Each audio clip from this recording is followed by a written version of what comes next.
اور ابھی آپ کو لیے چلتے ہیں معروف مبلغ ڈاکٹر ذاکر نائک کی سینئر ٹی وی اینکر سے گفتگو جاری ہے۔ 4 دن بعد یہ شائع ہوتا ہے وہی بنگلہ دیشی نیوز پیپر میں کہ ہم نے کبھی بھی نہیں کہا کہ ذاکر نے انسپائر کیا، ہم نے صرف کہا کہ ایک ٹیررسٹ ان کا فالوور تھا فیس بک پہ۔ لیکن انڈین میڈیا جو آپ باندھتے گودی میڈیا کہتے ہیں، وہ شروع میں الحمدللہ کافی میرے خلاف بات کرنے لگے، لیکن الحمدللہ یہ اچھی بات تھی کہ ہندوستان میں جتنے مسلمان میں فرقے اس کے باوجود ماشاءاللہ اکثر لوگوں نے مجھے سپورٹ کیا، اور اتنا سپورٹ ہونے کے بعد پورے ہندوستان میں پروٹیسٹ تھا کہ 1 مہینے کے اندر انڈین پارلیمنٹ میں، آپ ابھی بھی جائیں گے، 2 اگست 2016 میں انڈین پارلیمنٹ میں کہا گیا تھا کہ there is no evidence found about Dr. Zakir Naik or his organization Islamic Research Foundation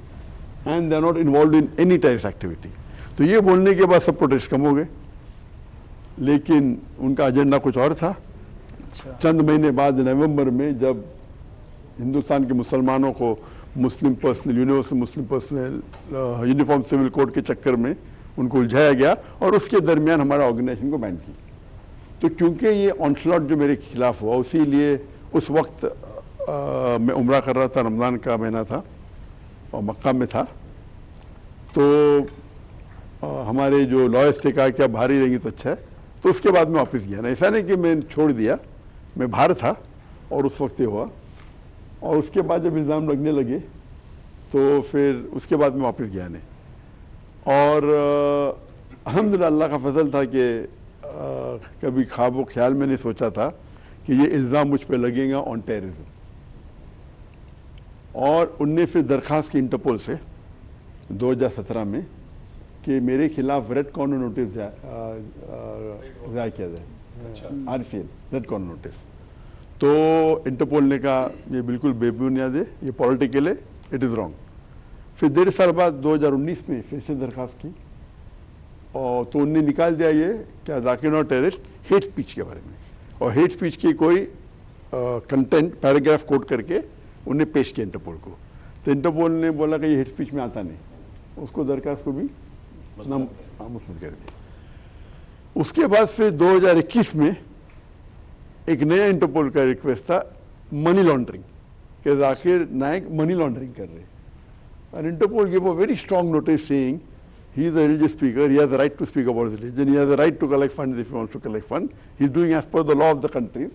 it is nothing but a political motive۔ یہ بالکل بے بنیاد ہے۔ تو 3rd بار انٹرپول نے ریجیکٹ کی کہ یہ بے بنیاد ہے۔ اور نارملی اگر کوئی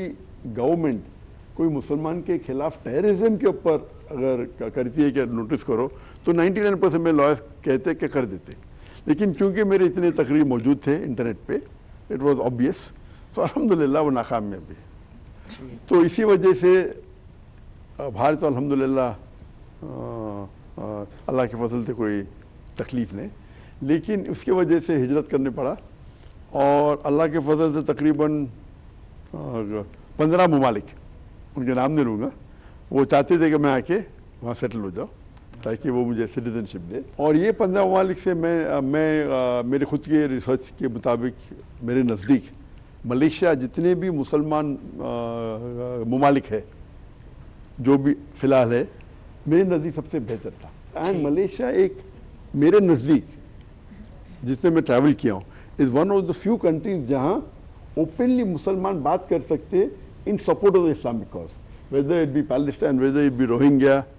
whether it be any issue on Islamic, you can take out a protest openly and the government supports you۔ Doctor صاحب آپ کی بڑی فالوئنگ ہے پاکستان میں بھی، ملیشیا کی تو بڑی صفات آپ نے بتائی، پاکستانی بڑے لارج ہارٹیڈ ہے، پاکستان میں بھی جتنا عرصہ رہیں گے تو وسیع القلبی کا مظاہرہ انشاءاللہ آپ کو ضرور ملے گا۔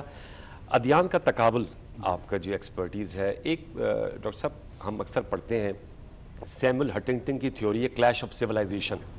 اور معروف مبلغ ڈاکٹر ذاکر نائک جو کہ سینئر ٹی وی اینکر سے اس وقت گفتگو کر رہی ہیں، اپنے لائیو گفتگو ملاحظہ کی۔